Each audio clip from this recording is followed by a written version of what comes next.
Getting down to the heart of how can I meet their needs more effectively than anyone else.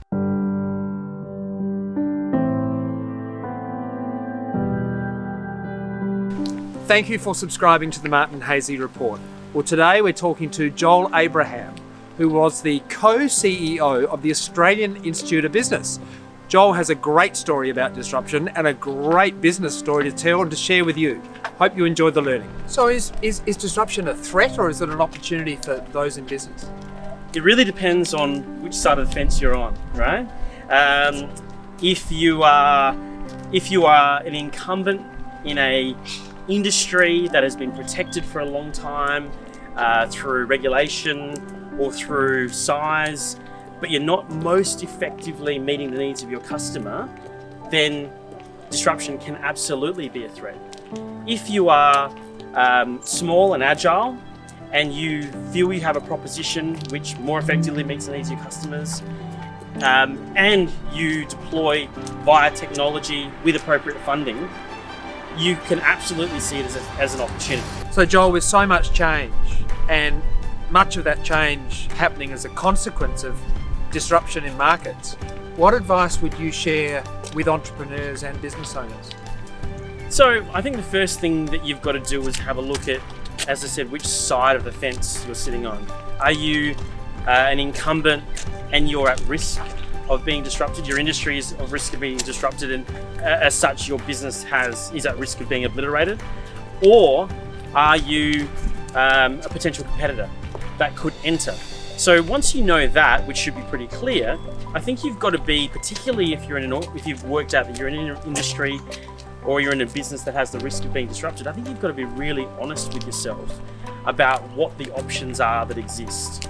The status quo won't work anymore.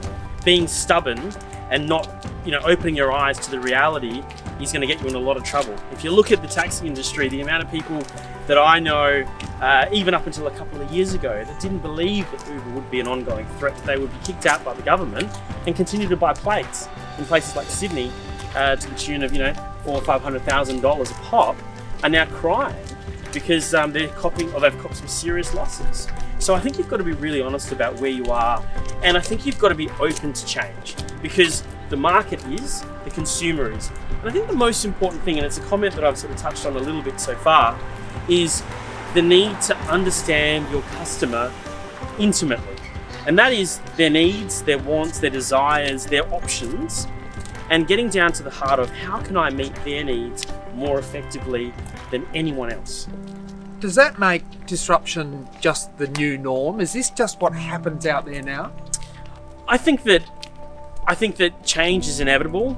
Whether or not you would classify all change as disruptive, I don't think is fair, and that's where I think that it is an overused term at times.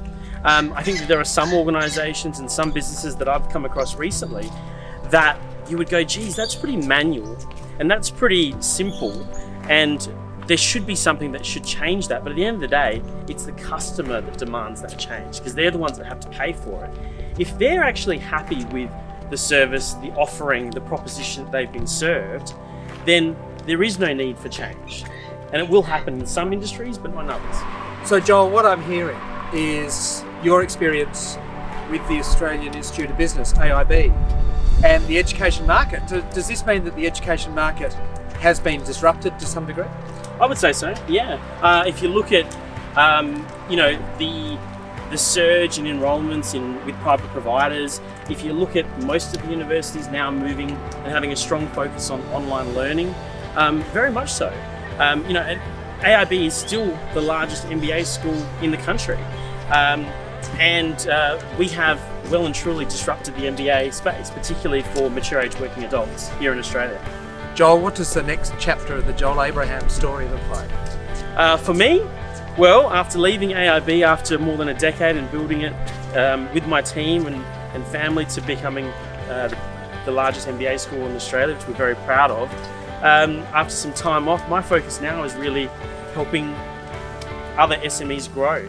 I've incorporated a company, and we're all about finding the next successful growth story in South Australia by deploying capital and expertise to helping young but hungry and enthusiastic entrepreneurs realize their dreams and goals.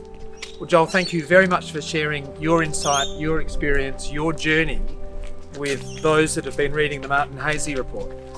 It's an incredible story of reinvention, growth, determination, but I think insight. You understood your market clearly so well and provided there was something that they wanted and needed, and look at the results. So congratulations. Thank you so much for your time. Nice to Thanks see for you, having Joel. me. Thank you.